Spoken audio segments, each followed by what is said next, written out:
యూట్యూబ్‌లో సడెన్‌గా ఈ వీడియో చూశాను నేను. యాక్చువల్‌గా నాకు తెలీదు. దీనిని వ వంటల్లో కూడా యూజ్ చేస్తారు అనని. అంటే వండుతారని కూడా నాకు తెలీదు యాక్చువల్‌గా. ఈ వీడియో చూడంగానే చూసి షాక్ అయ్యాను.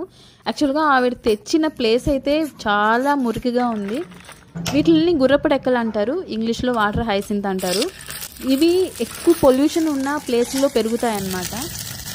ఇవి ఉండడం వల్ల ఆ వాటర్‌లో ఉన్న పొల్యూటెంట్స్ అన్నిటిని అబ్జర్బ్ చేసుకుంటాయి. అంతవరకు ఓకే. కానీ మనము అంత పొల్యూటెడ్ ప్లేస్‌లోంచి తీసుకొనొచ్చి వంట చేయడం అనేది కొంచెం నాకు ఆడ్‌గా అనిపిచ్చింది. మీకు ఎంతమందికి తెలుసు ఈ మొక్క? కానీ ఈ మొక్క అంటే నాకు చాలా ఇష్టం. చాలా బ్యూటిఫుల్‌గా ఉంటుంది. మెయిన్ ఆ ఫ్లవర్స్ అంటే నాకు చాలా ఇష్టం.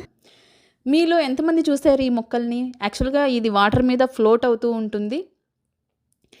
చాలా అందమైన purple, light and dark purple కలర్‌లో చూడండి ఒక నెమలి ఈకలాగా, ఒక రెక్కకి నెమలి ఈకలాగా వచ్చుంటుంది. చాలా బావుంటుంది. అండ్ ఇవి వాటర్ మీద ఫ్లోట్ అవుతుంటది. బికాజ్ ఆఫ్ ఆ బల్బుల్లో గాలి, ఎయిర్ ఉంటుంది.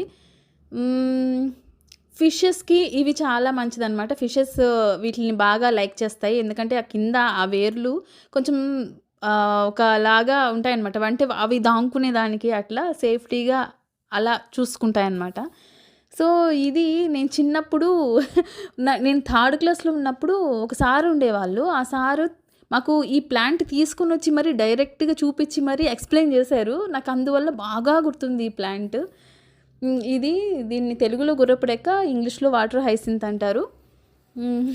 మీలో ఎంతమందికి తెలుసు? అండ్ మీలో ఎవరైనా దీన్ని వంట చేశారా? నాకు తెలియాలి. ఎందుకంటే నాకు తెలిసినంత వరకు నేను ఇంతవరకు ఎక్కడా చూడలేదు, వినలేదు.